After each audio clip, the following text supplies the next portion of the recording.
high tech now, right? Yeah. Okay. Sheriff, you turned your budget in to the county commission in recent days. They had asked you to cut 14%. You presented a budget that you said is what you need to conduct law enforcement in Broward County, but it only cut 0.1%. Talk to me about what comes next. You said you don't see this as a fight or a showdown. No, we have to work together. Again, I still believe that public safety is the #1 priority of government. I don't agree with the across-the-board cuts, as we've talked about, that everybody takes a proportional cut. Philosophically, I don't think that works, because I think public safety is the #1 priority.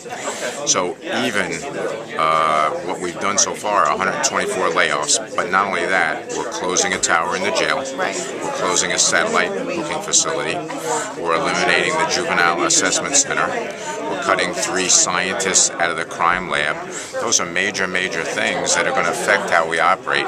And like you said, 124 people that are going out the door, and it doesn't get anywhere near where we need to get to. So this is sort of phase 1. This isn't. It's the first step. Beyond here, 14% is obviously catastrophic. Yeah.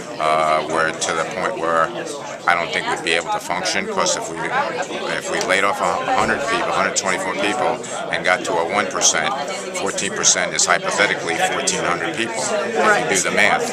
You can't eliminate 1,400 people out of the general fund. That's what we're talking about, not the entire budget. I mean, you have like 1,500 deputies on the road, right? Correct. Roughly? Yes. So, and you had mentioned that some of your contract cities might be looking for cuts. Have we had layoffs of road deputies that you can ever remember? Not in my 32 years. It's always been an expansion and adding personnel, because as population has increased over the years, it's quadrupled in my 32 years. We only had 450 inmates in the jail when I worked there. Yeah. We now have 5,000. Population is 1.8 million people, so we've always added people to combat, the crime issues. Those contract cities are starting to weigh in now, right, and they have to cut their budget, so they're looking at reducing law enforcement. So we could be reducing anywhere from 50 to 60 deputies, law enforcement deputies, on the road, potentially. Right. That could be a part of this. And the reason now, you had your detention deputies complaining that they were targeted for the layoffs and demotions, but you were saying that's a high percentage of your total budget, 60%. Well, 60% of the budget is the Department of Detention. As I said earlier, when I started here, the jail was only 40% of the budget. Yeah. It's now 60% of the budget. So by that math, $36 million of the budget cut would have to come from detention. And also, you can do law enforcement deputies on the road by attrition. If somebody retires or resigns, you just don't fill the position. Right. You can't do that in the Department of Detention, because it's post-driven. You must staff certain positions within the jail by Department of Corrections regulations. So you can't do it by attrition like you can do on the law enforcement side. You were saying that the target for cuts was 60 million? 60 million. And 14% is $60 million.